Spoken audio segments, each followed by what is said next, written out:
지금 시각은 7시 26분을 지나고 있습니다. 네, 국내에서 코로나19가 발생한 지 만 2년이 됐습니다. 이제 우리는 코로나 변이종인 오미크론이라는 새로운 고비를 맞닥뜨리게 됐는데요. 이 오미크론 앞에 도내 상황도 여의치가 않습니다. 오늘 긴급점검은 박동주 강원도 보건복지여성국장과 함께 도내 코로나 현황에 대해서 알아보도록 하겠습니다. 네, 국장님 나오셨습니다. 안녕하십니까? 예, 반갑습니다. 네, 강원도의 코로나19가 연일 확산세인데요. 현재 도내 코로나19 상황은 어떻습니까? 예, 오늘 오후 7시 기준으로 해서 160명의 그 신규 확진자가 발생이 됐습니다. 그래서 네. 도내 총 확진자는 14,706명입니다. 오늘 그 확진자 발생 추세를 볼 때 작년 12월 11일 그 도내에서 최다로 한 171명이 발생이 됐었는데 네. 오늘은 그거를 좀 넘어설지 않을까 좀 예상을 하고 있습니다. 네. 최근에 그 1월 둘째 주까지는 확진자 추세가 이제 감소세였는데 네. 최근 들어서 이제 오미크론 발생이라든지 이렇게 해서 증가 추세로 좀 전환이 됐습니다. 네. 특히 그 도내에서 춘천 원주 지역에 대해서는 오미크론 확산세가 확실히 증가하는 게 뚜렷하게 나타나고 있습니다. 네, 이 말씀처럼 오미크론 변이 바이러스가 우세종으로 전환이 되고 있는데요. 그러면 현재 이 도내 코로나19 확진자 가운데 오미크론 검출률은 어느 정도인가요? 예, 우선 그 지난해 12월 20일 그 원주에서 처음 확진자가 발생된 이후에서 도내 전역으로 좀 확진돼서 네. 현재까지 한 396명이 오미크론에 감염된 것으로 좀 확인을 했습니다. 네. 그래서 오미크론 검출률을 보면은 강원도 같은 경우는 59.1%고 그다음에 전국 평균이 50.3%입니다. 그래서 전국 평균을 좀 상회하고 있습니다. 네. 저희가 특히 그 도의 그 보건환경연구원의 그 자체 표본 검사를 좀 해봤는데 오미크론 검출률이 75%를 나오고 있습니다. 그래서 설 연휴를 기점으로 해서는 오미크론이 도내 감염의 대다수를 차지할 것으로 좀 전망하고 있습니다. 네, 그렇게 예상은 좀 해볼 수가 있겠네요. 예. 그리고 외국의 사례를 봐도 오미크론이 지금 급격히 늘었다가 정점을 찍고 그다음에 감소하는 경향을 보이고 있는데요. 강원도에서는 이 오미크론이 앞으로 언제쯤 어떤 흐름을 보일 거라고 예상하시나요? 예, 뭐 미국의 같은 경우는 뭐 3주 동안 계속 50% 이상이 이제 증가를 하다가 최근 한 일주일 들어서는 감소세로 전환이 됐습니다. 다만 이스라엘이라든지 인도, 일본 같은 경우에는 확진자가 그 폭등하고 있고 전 세계적으로 보더라도 오미크론으로 인해서 발생이 지속되고 있습니다. 그래서 우리나라 같은 경우는 신속하게 입국 제한이라든지 이런 방역 조치를 하는 바람에 최근까지는 이제 그 확산세를 좀 약간 지연시키는 좀 사례가 있었는데 네. 지금 들어와서는 우리나라도 특히 우리 강원도의 경우를 보더라도 2월 초순에는 오미크론이 우세종화가 되고 네. 그다음에 2월 초순부터 3월 초순까지는 이 오미크론이 정점을 찍을 거로 좀 저희가 하기 때문에 네.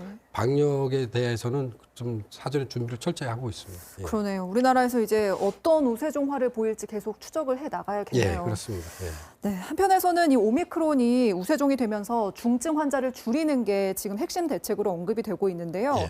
중증 환자 증가에 대한 대비는 어떻게 하고 계신가요? 예, 우선 뭐 오미크론 변이가 중증도보다는 좀 낮다고 하지만 어쨌든 그 높은 전파력으로 인해서 확진자가 분명히 증가를 할 겁니다. 네. 그럼 확진자가 증가를 하게 되면 결국은 중환자도 늘어날 수밖에 없다. 그래서 네. 도에서는 그 병상 확보를 우선 빨리 좀 해야 되겠다. 그래서 저희가 작년도까지는 569병상에서 그 227병상을 1월 말까지 좀 추가로 확보를 해서 네. 하면은 이제 생활치료센터를 포함한다 그러면 한 1,295병상을 좀 운영을 하고 특히 이제 먹는 치료제가 이제 도입되지 않았습니까? 네네. 그래서 먹는 치료제에 대해서는 그 재택치료라든지 생활치료센터 네. 이런 쪽에 그다음에 요양시설, 요양병원에 입소하시는 분들에 대해서 고령층 위주로 다 이제 중환자 발생을 좀 최대한 방지를 하고 네. 그다음에 60세 이상이라든지 12세 이상의 그 소아청소년의 접종률을 높여서 네. 감염 확산세를 일정 부분 좀 감소하고 중증화를 감소하는데 저희가 역점을 두고 좀 추진하고 있습니다. 네, 알겠습니다. 말씀해 주신 것처럼 뭐 오미크론 감염자가 앞으로 재택 치료를 하게 되는 등 대응책이 조금 달라진다고 들었는데요. 예. 또 동네 의원 재택 치료자 관리 계획도 나오던데 이게 가능할까요?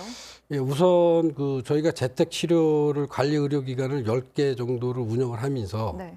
한 최대 한 1,455명까지는 관리가 재택 치료로 관리가 네. 가능합니다. 그래서 추가적으로 이제 도내 확진자가 뭐 매일같이 한 200명 이상 나온다 그래도 재택 치료를 좀 강화하기 위해서 추가적으로 병원급 의료기관을 3개를 좀 확보를 하고요. 네. 동네 의원급 병원에서도 재택 치료를 할 수 있도록 네. 저희가 오늘 도의사회하고 협의를 해서 1월 말까지는 동네 병원에서도 재택 치료할 수 있도록 시스템을 좀 구축해 나갈 계획입니다. 네. 뭐 병원급 의료기관이랑 도의사회에서도 도움을 주고 계시네요. 예, 그렇습니다. 예. 네. 다음으로는 이제 먹는 코로나 치료제인 팍스로비드가 도내에서는 이제 지난 금요일에 첫 투약이 됐는데요. 네. 어떤 환자에게 주로 처방이 될까요? 우선 뭐 1월 14일 날 도입돼서 저희가 재택 치료 이제 3분한테 이제 네. 우선 처방을 좀 했습니다. 그렇군요. 그래서 네. 이분들이 당초 이제 할 때는 이 생활치료센터라든지 재택 치료자에 대해서 이제 증상이 발현된 후에 네. 5일 이내 경증 무증상자를 대상으로 해서 이제 처방을 했는데 네. 그리고 65세 이상이라든지 면역 저하자 그러다 보니까 좀 처방에 좀 확대가 되질 않았습니다. 그래서 1월 22일서부터 60세 이상으로도 좀 확대를 하고 재택 치료자나 생활치료센터 입소자, 네. 그다음에 노인병원, 요양병원, 요양시설 이런 분들한테도 먹는 약을 처방을 좀 확대를 했습니다. 그래서 네. 이게 처방하는데 하게 되면은 다만 좀 저희가 좀 힘든 게 이 네. 도내 고령층 이제 확진자가 저희가 이제 감소를 하고 있습니다. 네. 확진자는 많이 늘어나지만 고령층에서는 감소를 하고 그다음에 이 먹는 치료제는 병용 금기 약품 성분이 있습니다. 네. 그런 거를 절차를 좀 확인하다 보니까 아마 지금 확대가 안 되고 있는데 추후에는 좀 점차적으로 확대가 될 것으로 저희가 생각하고 있습니다. 네, 알겠습니다. 꼭 필요한 분들께 적절하게 사용이 되었으면 좋겠네요. 예, 그렇습니다. 네, 설 연휴를 일주일 지금 앞두고 있는데요. 네. 코로나19 확산으로 인한 도민들의 우려가 큰 상황입니다. 오미크론 확산 방지를 위한 행동 요령에는 무엇이 있을까요?